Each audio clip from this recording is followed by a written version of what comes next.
Olá, então, meu nome é Rodrigo, né? Eu sou professor de vocês de Sociologia e Governança Corporativa. O objetivo da nossa aula de hoje é explicar um pouco o que é essa disciplina, o que eu espero de vocês, o que eu espero passar para vocês, né? Quais são as discussões que nós vamos fazer e quais são os tópicos que nós vamos discutir, ok? Vamos lá, então. É uma disciplina, né, que ela é baseada em duas pernas, são Sociologia e Governança Corporativa 1 e 2. Eu geralmente trabalho principalmente sociologia nessa primeira perna, nesse primeiro semestre, né? E no segundo semestre nós vamos discutir mais pontual e especificamente governança corporativa e temas da governança corporativa, certo? Então, na aula de hoje, nós vamos falar um pouquinho sobre o histórico, né, o contexto histórico e o que é a governança corporativa, falar um pouquinho de conceitos. E a partir das aulas seguintes, nós vamos falar sobre os autores clássicos da sociologia, e no final, né, desse semestre nós vamos discutir já alguns temas mais pontuais de governança corporativa para ir já introduzindo o nosso conteúdo nesse tópico, certo? Então, o que é a governança corporativa? Né? A governança corporativa, a gente vai ver aqui uma discussão, os conteúdos mais para frente, vou colocar o texto para vocês, depois vou colocar lá na plataforma também. Ela está muito relacionada ao modo de gestão das empresas, especialmente empresas de capital aberto, que está voltado para transparência, né, prestação de contas, está voltado para a ideia de você gerenciar patrimônio de uma forma que é clara e transparente, mas também de uma forma que seja equitativa, que inclua, né, que englobe diversos tomadores de decisão que não apenas o gestor. Por exemplo, numa empresa em que a governança corporativa é implementada, ele é um mecanismo implementado, você vai ter uma série de mecanismos para proporcionar, né, a participação nesse processo de tomada de decisão em uma infinidade de novos atores. Então, por exemplo, os funcionários vão ser tratados também como tomadores de decisão, os clientes vão ser levados em conta, as pessoas que fazem parte do entorno, né, a comunidade na qual a empresa está inserida, também faz parte desse processo de tomada de decisão de alguma forma. No mínimo, né, no mínimo, os interesses dessas pessoas ou desses grupos precisam ser levados em conta. Nós precisamos ter aqui uma gestão voltada para gerir, para proporcionar, né, não só o desenvolvimento econômico da empresa, mas também da comunidade. E fazer isso de uma forma positiva e propositiva, fazer isso de uma forma que gere ganhos para a empresa e para a comunidade. É preciso fazer com que os trabalhadores dessas empresas sejam efetivamente incluídos para que eles também, né, sejam não apenas tomadores de decisão, mas para que eles também sintam-se, né, parte do próprio processo de geração de prosperidade gerado por essa empresa. Então, governança corporativa é uma modalidade de gestão de patrimônio, é uma modalidade de gestão empresarial, é uma modalidade de gestão empresarial, certo? Essa é a tônica da discussão do nosso curso. O ponto é, governança corporativa como modalidade de gestão, como modelo de gestão, é uma coisa que só faz sentido num determinado tipo de economia, num determinado tipo de sociedade e num período histórico bastante específico. Por exemplo, no Brasil, só faz sentido falar em governança corporativa após a reabertura, após o fim do regime militar. Certo? E por que isso? O que vocês acham? Por que falar em governança corporativa, participação, democracia no processo de gestão, por que só faz sentido falar nisso após o fim do regime militar? Gostei do cabelo, hein, professor? Oi? Eu gostei do seu cabelo. Valeu, obrigado. E a questão que eu perguntei, o que você achou? Ih, rapaz, acabei de conectar. Perdi os primeiros minutos, mas vamos lá. Porque governança corporativa só faz sentido num contexto em que, no caso brasileiro, por exemplo, o regime militar acabou. Né? Porque falar em democracia, participação, processo de tomada de decisão ampliado, né, não faria sentido antes no Brasil e só faz sentido agora. que vocês acham? Professor, eu acho que é porque antes a gente não podia tomar muitas decisões, né? Antes ficava mais para o governo tomar essas decisões pela gente. Eu acho que é Exato. mais ou menos isso. Perfeito. Ou seja, então no contexto em que você não pode participar, você não pode nem ter liberdade de expressão, você não pode ter liberdade política. Como é que você vai ter liberdade na empresa que você trabalha? Também não faz sentido. Você vê, o modelo de gestão das empresas, mal comparando, estava muito próximo, né? Ele estava muito de acordo com aquilo que é o modelo de gestão pública. Certo? E só uma coisa para a gente continuar aqui. Pessoal, vamos abrir essas câmeras aí, hein? Não vou ficar falando sozinho, olhando para a parede, não. Vamos lá, Shalom, João Parker aí, Karen, Jonathan, Emerson, Caroline, Fabiana. Aê, valeu, Caroline. Valeu, Fabiana. Valeu, Karen. Valeu, Shalom. Aí, Rafael. Vamos lá, galera. E aí, professor, tudo bom? Boa noite. Valeu, boa noite. É isso aí, pessoal. Valeu.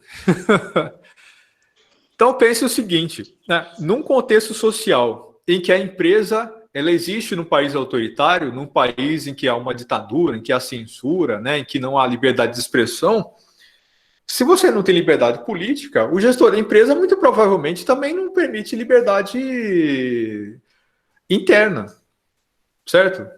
Vocês notam que faz sentido isso? Uma empresa num país ditatorial, por exemplo, vamos pensar países ditatoriais hoje. Vocês acham que numa empresa hoje na Arábia Saudita, né, que ela é uma ditadura política, mas também é uma monarquia absolutista, e, né, com viés religioso ainda, então você tem o domínio absoluto da religião ali na vida daquelas pessoas, ou seja, um governo completamente imposto de cima para baixo. Será que as empresas ali são democráticas? Será que o trabalhador é livre para dizer qualquer coisa que ele quiser?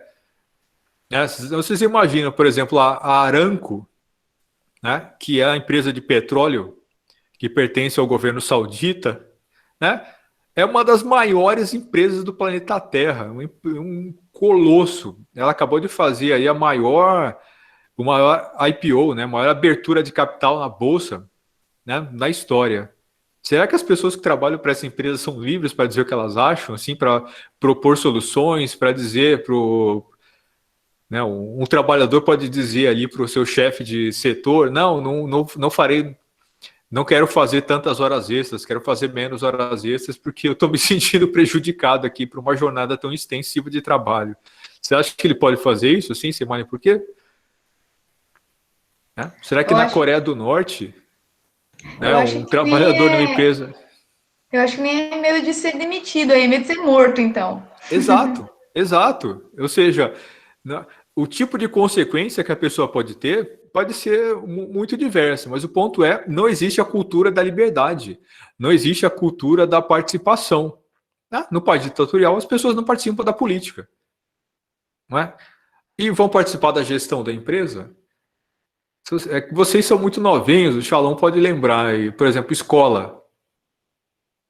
Né? Hoje o aluno manda na escola, né? Chega lá, a professora dá bronca, né? A professora dá bronca, o professor dá bronca, o aluno reclama, o professor é demitido. Eu tenho saudade de uma diretora que nós não poderíamos ouvir o salto dela no corredor.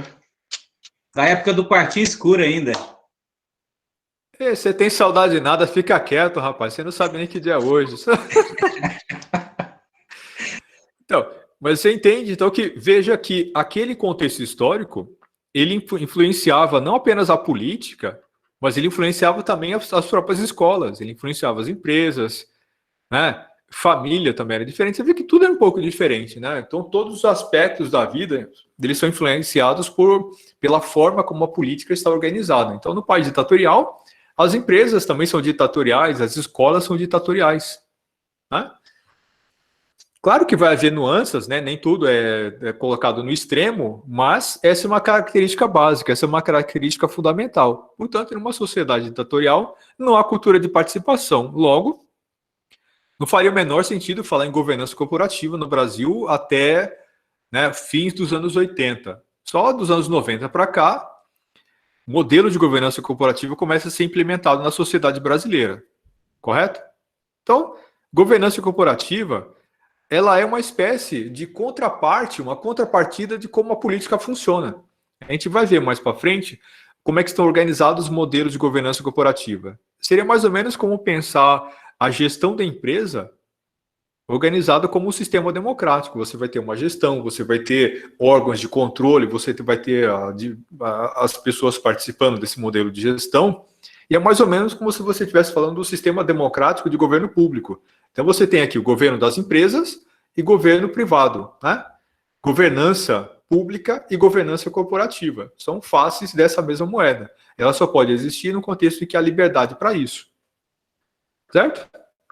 Então, governança corporativa é um modelo de gestão que passa a existir no Brasil após a redemocratização, mas em outros países do mundo ele já existe bem antes, né? Ele já é bem mais antigo. Nos Estados Unidos, na Europa, no Japão, já há modelos de governança corporativa, né, décadas antes, certo? Tá, então deixa eu só colocar aqui para vocês o textinho. Vocês estão vendo aí a projeção na minha tela?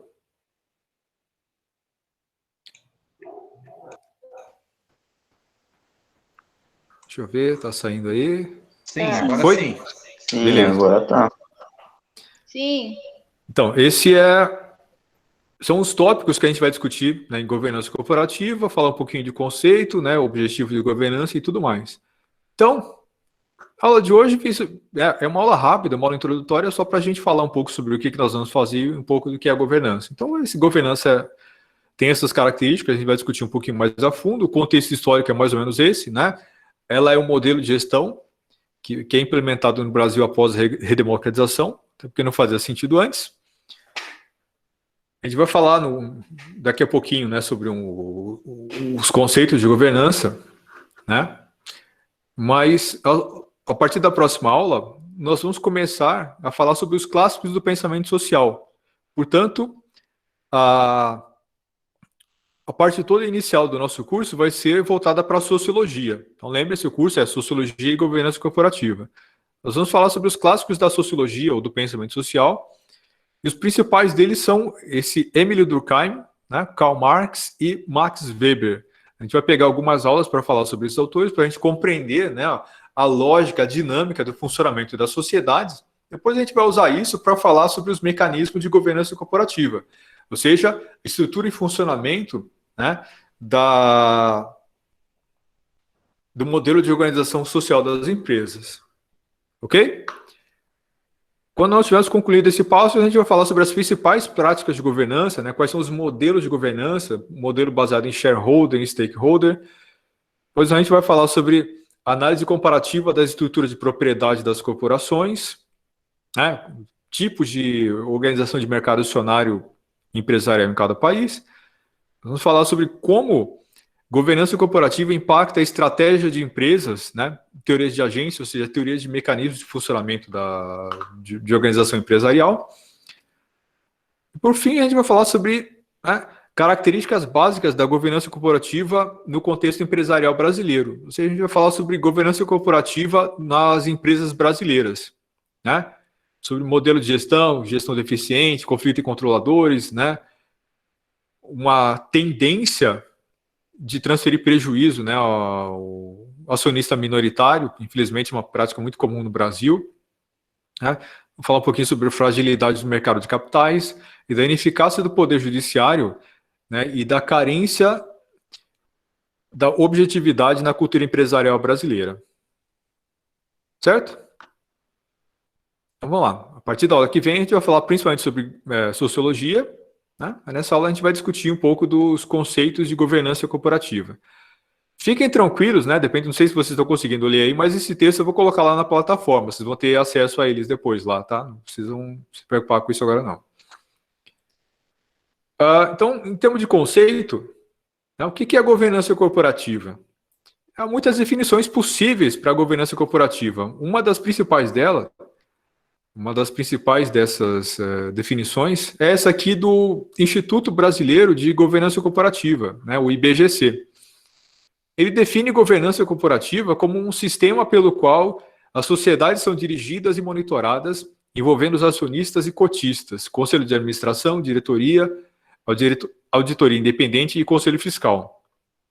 As boas práticas de governança corporativa têm a finalidade de aumentar o valor da sociedade, né, dessa sociedade de capital, e facilitar o seu acesso ao capital e contribuir para a sua perenidade. Então, o que seria isso? Né? Governança corporativa, ela foi pensada historicamente num contexto em que você tem empresa de capital aberto, ou seja, empresa que abriu capital e vende ações na bolsa, né? E o que acontece é que, nesses casos, é muito comum que você tenha uma situação em que, por exemplo, uma família, né, de pessoas muito ricas, que muitas vezes foram até os fundadores dessa empresa, eles têm uma quantidade muito grande do capital, né, dessa empresa. Eles vão ter aqui uma grande quantidade de concentração de ações na mão de poucas pessoas. E em outros casos, né, acionistas minoritários possuem uma pequena parte, uma pequena parcela dessas ações. Num contexto como esse, é muito comum que o próprio acionista majoritário seja ele também gestor. Certo? Então, quem tem a maioria das ações, ou ele mesmo é o gestor, ou ele que indica o gestor. E o gestor acaba meio que respondendo a ele, porque ele é dono de quase toda a empresa, né, nesse modelo de concentração. Então, o acionista minoritário acaba tendo muito pouco poder de barganha, né, na hora do processo de tomada de decisões. Então, é muito comum que as decisões acabam ocorrendo sempre em benefício do majoritário e em detrimento do minoritário.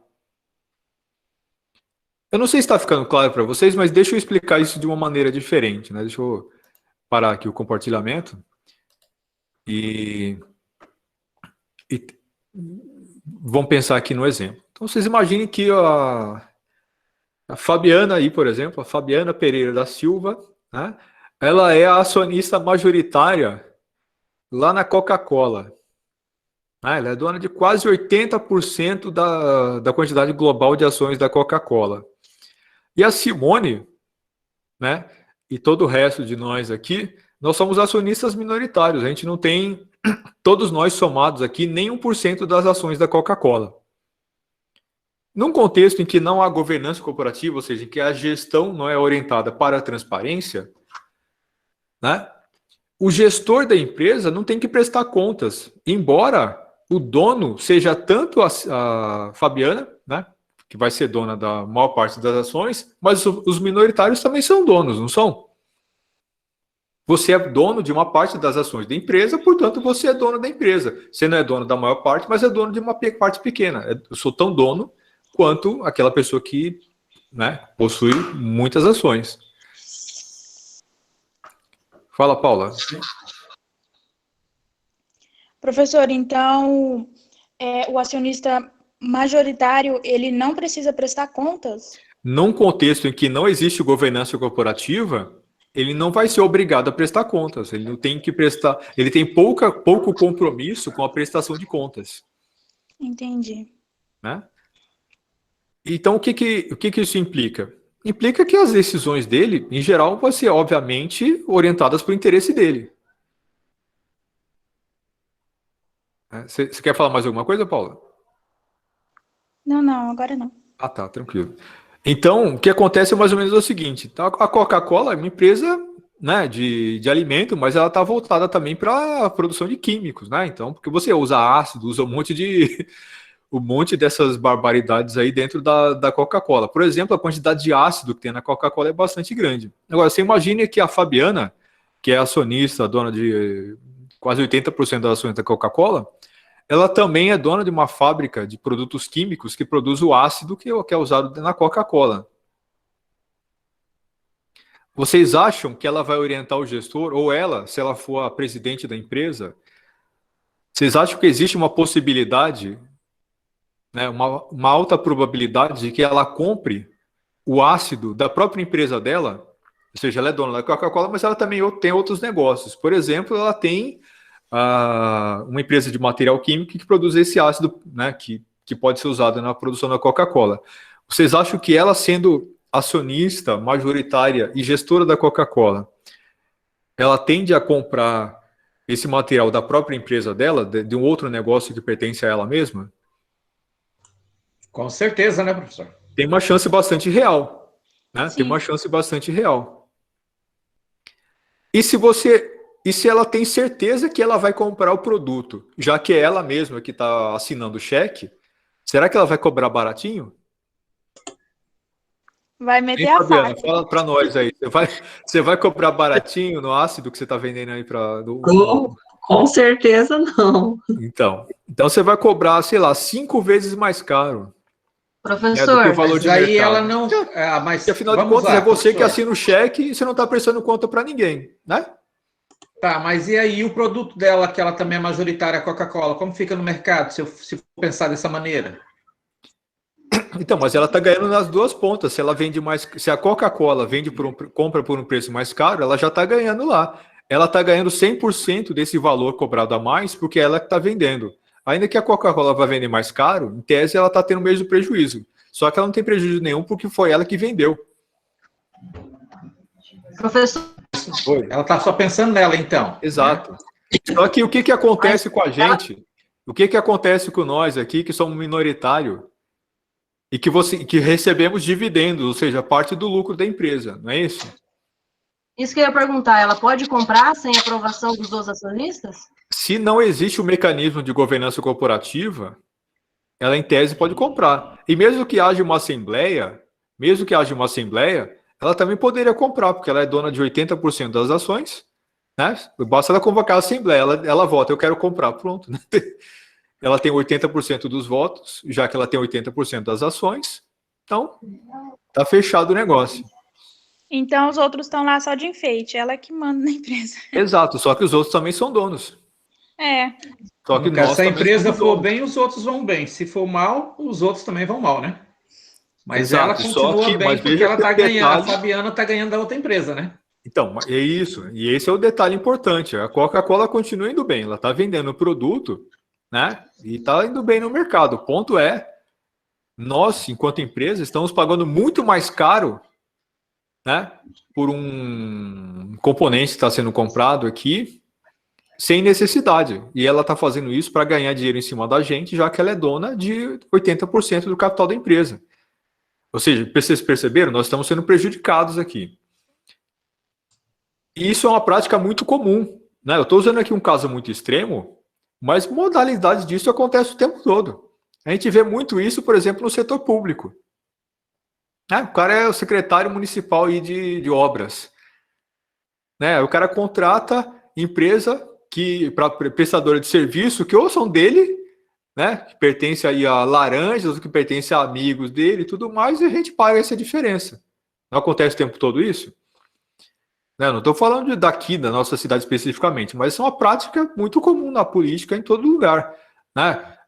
Gestores públicos, por exemplo, nosso ministro, secretário de Comunicação Federal, o Fábio Weingarten lá, está numa situação muito interessante. Vocês acompanharam isso? Parece que ele está para sair aí, mas ele foi nomeado aí pelo governo federal para ser o secretário de Comunicações do governo. Ou seja, que é a pessoa que distribui, por exemplo, o dinheiro para a imprensa, né? O dinheiro de propaganda, né? Do setor público e tudo mais. Só que o cara, ele que assina o cheque e a empresa que ele contratou, né? Para prestar o serviço de espalhar o Shalom, você só desliga o microfone um pouquinho. A pessoa que ele é a pessoa que paga, que assina o cheque para a empresa que faz a distribuição da verba de publicidade para a imprensa.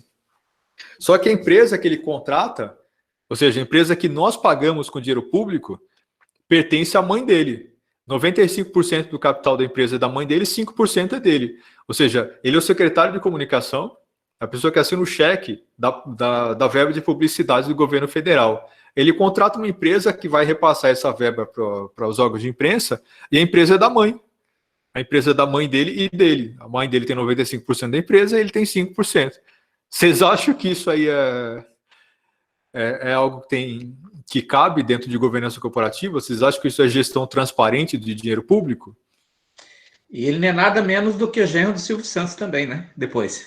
Não, mas esse é outro, esse é o ministro da... Comunicações. Mas você tem um ministro de comunicação e tem um secretário de comunicação, são duas... Sim. São dois subordinados a ele. Mas o genro do Silvio Santos está na mesma pacote também. Você põe um chapa, você põe alguém ali que é truta para gerenciar. É esse tipo de coisa, né? Isso é Brasil.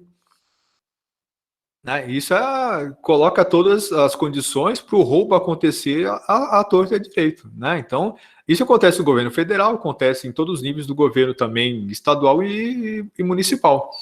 Ou seja, isso é falta de transparência, falta de governança. Isso acontece em empresa pública e acontece em órgãos privados, em empresas e órgãos públicos e também em empresas privadas, certo? Então, qual que é a importância da governança? Justamente evitar que esse tipo de situação ocorra. Se há um mecanismo de governança que é efetivo, né, que ele é aplicado numa empresa, vocês vão ver que a própria situação que eu mencionei antes, né, esse exemplo da Coca-Cola, em que a Fabiana é dona de 80%, mesmo que ela tenha uma concentração tão grande do capital da empresa, muito provavelmente essa empresa proibiria negócios, né, entre o gestor e empresas do seu próprio capital. Isso acontece em todas as grandes empresas brasileiras, não importa quem seja o gestor, né? Ele nunca vai poder contratar uma empresa dele mesmo para prestar serviço para essa empresa de capital aberto. E a gente vai ver isso mais para frente, talvez no semestre que vem. A cartilha de governança corporativa do IBGC, ela mostra que quase todas as empresas brasileiras de capital aberto, elas têm mecanismos que tornam obrigatória a transparência de todos os contratos. Então, esse contrato que a Fabiana, por exemplo, ela estabeleceria entre ela mesma, enquanto gestora da Coca-Cola, e a empresa que também pertence a ela, que ela contrata para oferecer esse ácido, né, para fornecer esse ácido, esse contrato, necessariamente, ele tem que ficar aberto. As pessoas têm que saber com antemão, ele vai precisar ser aprovado pelo conselho, né, de acionistas. Mas não só isso, mas vejo que aí, né, ao colocar esse contrato como algo que é aberto e transparente, ela se obriga a contar antes qual vai ser o preço e ela vai ter que provar para os outros, mesmo que eles sejam acionistas minoritários, né, que ela não está lesando o capital da empresa. O ponto é, a legislação contratual brasileira hoje, né, não permite que o acionista majoritário lese um acionista minoritário. Então você tem aqui já não apenas uma autorregulação dentro da empresa, mas nós temos várias outras legislações que tratam, né, que regulam essa relação. A gente tem a lei das SA, você tem toda uma legislação que é bastante recente, que é bastante moderna, que vai tratar de tudo isso. Portanto, os acionistas minoritários, ao tomarem conhecimento desse contrato, que eles sabem que é lesivo, eles podem acionar a justiça e a Fabiana vai ser obrigada a rever isso. Ela não vai poder contratar a própria empresa para prestar um serviço com preço exorbitante para a empresa de capital aberto. Entenderam? Então, essa é a lógica da governança corporativa. Mas não é só isso. Então, você vê. Então, você tem aqui uma situação em que claramente está se evitando uma fraude, né? Você está evitando que o acionista minoritário seja lesado por um majoritário ou pelo gestor. Mas há diversas outras situações que a governança corporativa também é importante. Então, vocês imaginam nesse mesmo exemplo aqui da Coca-Cola. Então, aí a Fabiana propôs a compra do ácido na empresa dela, né? O conselho entrou na justiça e barrou o negócio. Só que onde ela vai jogar esse ácido? Né? Então ela pode, por exemplo, sei lá, manda ela abrir a torneira e soltar no rio essa porcaria e acabar com uma bacia hidrográfica inteira, né? Não, na Coca já tá, porque esse ácido ele já é utilizado, já parte da receita. Agora, e quando ela não consegue vender para a Coca-Cola, e ela poderia simplesmente, sei lá, jogar aí na natureza sem sem nenhum tipo de tratamento, entendeu? Sem nenhum cuidado com o meio ambiente. E vocês acham que isso é correto? Não é, absolutamente não. Então, gestão de governança corporativa vai trabalhar também com isso. Por exemplo, como é que a empresa lida com o meio ambiente? Não, uma empresa jamais poderia fazer uma coisa dessa, jogar lixo tóxico na natureza sem o tratamento adequado. Ou seja, a governança corporativa também vai fiscalizar o comportamento da empresa como um todo para que ele não seja abusivo em nenhum dos seus aspectos. Por exemplo, ele não pode ser abusivo ao lidar com a natureza. Não pode jogar lixo sem tratamento no meio ambiente. E trabalho escravo, será que seria aceitável numa empresa moderna, gerida com base em mecanismos de governança corporativa? Absolutamente não, né? É impossível. Mas e você ter abusos internos, por exemplo, assédio moral, maus tratos, salários abusivamente baixos, né? E não pagar os direitos trabalhistas adequadamente? Você vê, nada disso pode, nada disso seria concebível. Uma empresa gerida com base no modelo de governança corporativa eficiente nunca vai fazer nada disso. Né? Porque ela não pode, ela se compromete a não fazer isso. Lembre que nós falamos no começo. A governança tem a ver não só com uma gestão transparente e competente, mas também com você incorporar todos esses outros atores no modelo de gestão. Você dá a eles voz, mas também um tratamento digno, tratamento justo e equitativo. Então, um trabalhador, né, numa empresa que tem um modelo de gestão de governança bem aplicado, ele vai ser bem tratado, ele vai receber treinamento, ele vai trabalhar sempre com todo o material de proteção adequado, né? Ele não vai ter os seus direitos trabalhistas negados, né? Essa empresa vai respeitar a natureza, essa empresa não vai pagar propina para o setor público para participar de licitação. Certo? Então, é a isso que se refere a governança corporativa, né? Estabelecer mecanismos de controle que evitem atitudes ruins, né? Essas atitudes negativas por parte da gestão. Deixa eu só colocar aqui de novo o textinho para apresentar.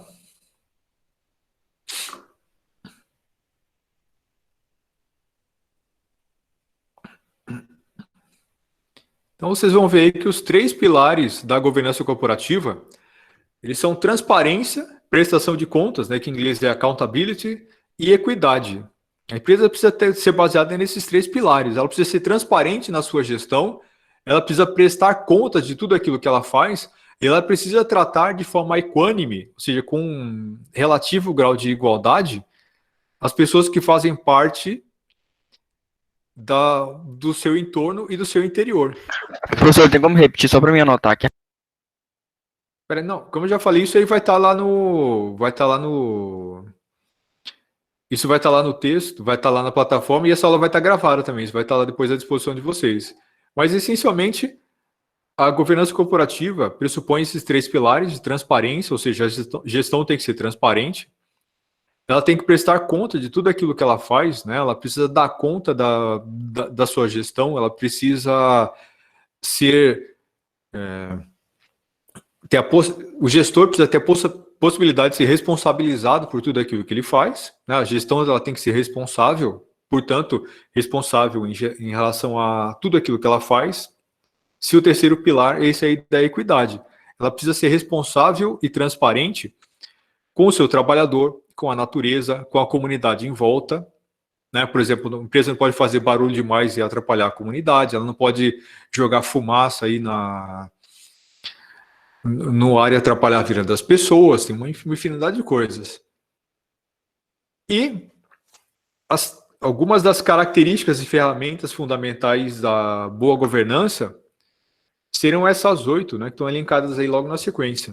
Quer dizer, participação, Estado de Direito, transparência, responsabilidade, orientação ao consenso, igualdade e inclusividade, efetividade e eficiência, prestação de contas. É importante destacar, né, que as principais ferramentas de gestão de governança corporativa elas asseguram o controle da propriedade sobre a gestão, né, através de mecanismos que a gente vai ver depois na estrutura institucional. E esses mecanismos vão ser o Conselho de Administração e é muito importante que haja auditoria independente, né, e um Conselho Fiscal que seja independente, para fazer com que o acionista minoritário possa sempre, né, ser levado em conta no mecanismo de gestão. Então, né, como eu já falei que essa aula é uma aula de apresentação, vai ser mais curtinha, né? Então, para a gente concluir aqui, essa introdução sobre governança corporativa, a gente precisa ter duas coisas em mente. Em primeiro lugar, né, governança ela foi proposta para proteger o acionista minoritário contra o acionista majoritário, ok? Então, para evitar que o acionista majoritário exerça o seu controle e acabe com isso prejudicando os acionistas minoritários.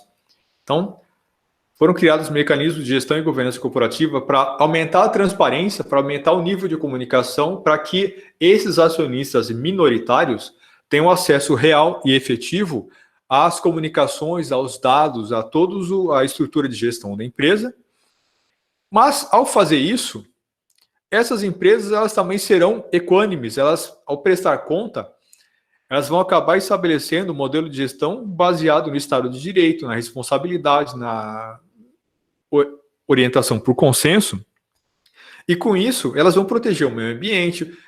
Em tese, o trabalhador dessa empresa vai ser um trabalhador mais respeitado, mais valorizado, portanto, não apenas a gestão, mas toda a área de execução de projetos, todas as formas de interação dessa empresa com o meio no qual ela está inserido, não só com o mercado, não só a empresa fabricando e vendendo para o cliente, mas toda essa interação da empresa, ela vai ser orientada para a responsabilidade, né? Para uma vivência melhor, para uma condição em que a gestão da empresa não está prejudicando esses outros autores, essa empresa tende a ser uma empresa melhor, tende a ser uma empresa melhor para você trabalhar, tende a ser uma empresa melhor para você lidar como um todo, de forma geral. Certo? E esse é um efeito colateral, mas é um efeito colateral muito importante da governança corporativa. Ok? Certinho? Dúvidas? Não? Nem sim, nem não, muito pelo contrário. Vamos familiarizando, né? É isso. Depois eu vou colocar esse material para vocês lá na plataforma, né? Vou colocar alguns textos lá. Essa aula vai ficar lá gravada e as próximas aulas vão ficar gravadas também, vocês vão poder ter acesso a todo esse material lá, ok? Então é isso, pessoal. Aquele abraço, a gente se vê na semana que vem. Certo? Esse link é o fixo, entre sempre nele para a gente ver essas aulas, tá? Professor, a sua aula vai continuar na sexta mesmo? Parece que houve uma mudança aí. Como que ficou? Eu acho que essa já é a mudança, né? Porque ela era na quarta, tanto que eu fui lá na quarta-feira e fui surpreendido, né? É, eu vi você lá mesmo. É. Mas era isso. Eu acho que agora é desse jeito que vai ficar. Sei? Tá bom, professor. Valeu. Até. Prazer revê-lo. Uma boa noite. Tchau, tchau. Igualmente. Tchau, tchau.